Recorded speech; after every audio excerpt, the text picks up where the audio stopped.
Le journal se poursuit, mesdames et messieurs. Lancement ce samedi 20 mars 2021 à l'Infosec de Cotonou de l'ouvrage Patrice Talon ou les fleurs de l'espérance. C'est une œuvre de l'écrivain Oseni Yaya qui passe en revue les grandes réalisations faites par le chef de l'État depuis sa prise de pouvoir. Le point avec Karina Déni. L'univers littéraire s'est enrichi d'un nouvel ouvrage qui a pour nom Patrice Talon ou les fleurs de l'espérance.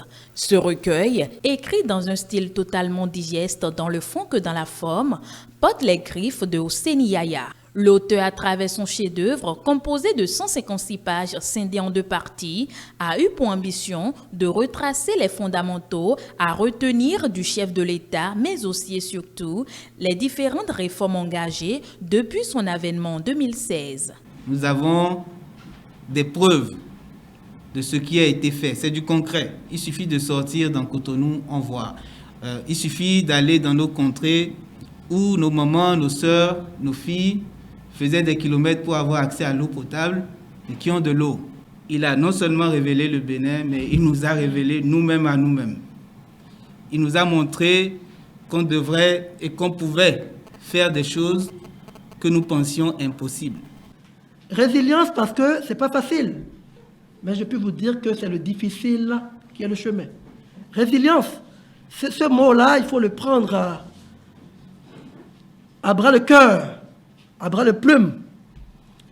Et le chef de l'État n'a cessé de nous dire que nous avons tout à gagner en étant résilients.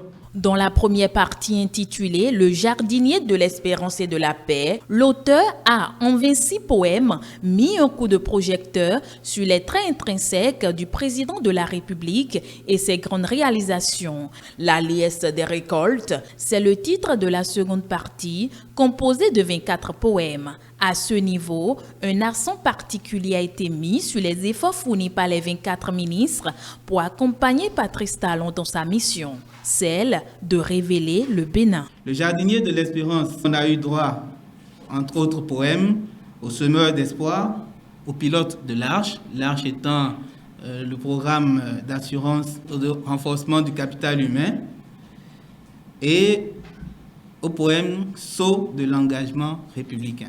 En deuxième partie, il y a la liesse des récoltes, rappelant autant de ministères et l'inlassable travail que font les ministres. Au nombre de ceux-ci, nous avons évidemment le planificateur en chef, le numéro 2 du gouvernement, je veux nommer le ministre d'État Abdoulaye Biotchane, et son poème dédié à la page 93. On y a mis du temps, on y a mis beaucoup d'espoir, et le chef de l'État n'a cessé de parler d'espoir. La plus petite lueur d'espoir, entretenue et vivifiée, soutenue par des efforts, permet de surmonter les situations les plus compromises en apparence.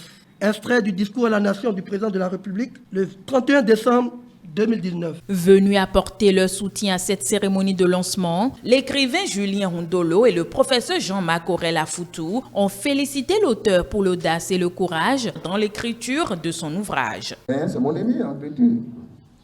Mais les inspirations sont parfois aussi différentes parce que nous avons des expériences différentes, les parcours différents.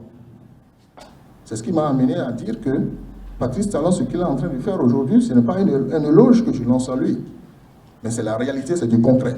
Je lui dis, écris seulement, ça va marcher un jour. Et ça a marché.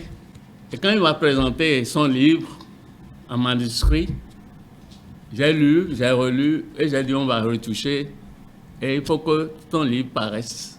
Placé sous le thème « La paix », pilier névralgique de tout développement durable, cette cérémonie de lancement a été marquée par un spectacle humoristique accueilli avec enthousiasme par le public.